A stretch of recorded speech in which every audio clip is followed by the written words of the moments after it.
New York City, July 1977.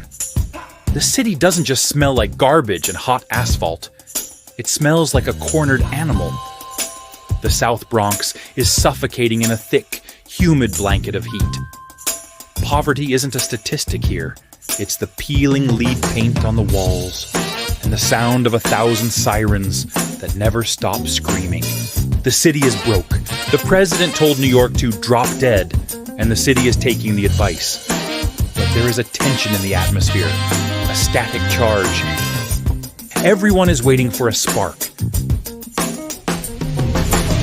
At 8:37 p.m., the spark isn't a match, it's a lightning bolt. Upstate, the power lines fail. One by one, the giant turbines of the city begin to groan and die. Suddenly, the greatest city on Earth vanishes. The silence that follows is the loudest thing anyone has ever heard. When the lights went out, the rules went with them. This wasn't the polite blackout of 1965. This was the South Bronx in '77. A place the system had already abandoned.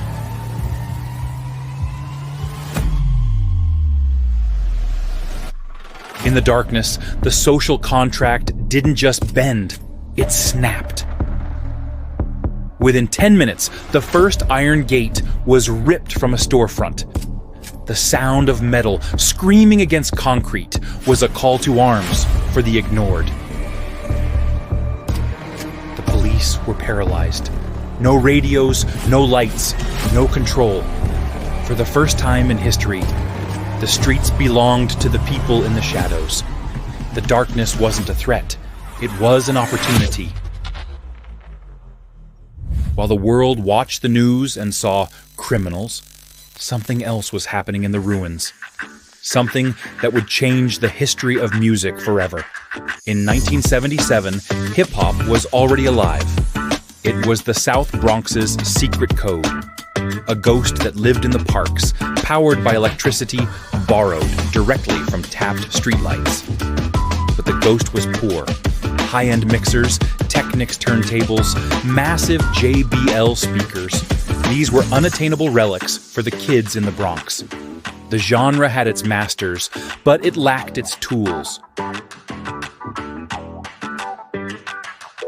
During the blackout, every electronics store became a library for the new generation. Hundreds of aspiring DJs walked into the dark and walked out with the future of music in their hands. The blackout didn't create hip-hop, it armed it. It was the greatest unplanned redistribution of cultural power in history. The next morning, hip-hop wasn't just a park secret anymore. Suddenly, every block had its own sound system, and the hardware needed to outshout the rest of the world. By midnight, the Bronx was an oven. Over 1,000 fires were burning simultaneously. The sky wasn't black anymore. It was a bruised, sickly orange. Firefighters were pelted with rocks. The sirens became a continuous drone, the soundtrack to a city eating itself. There was no peace to be found. Only the heat, the smoke, and the adrenaline of the lawless.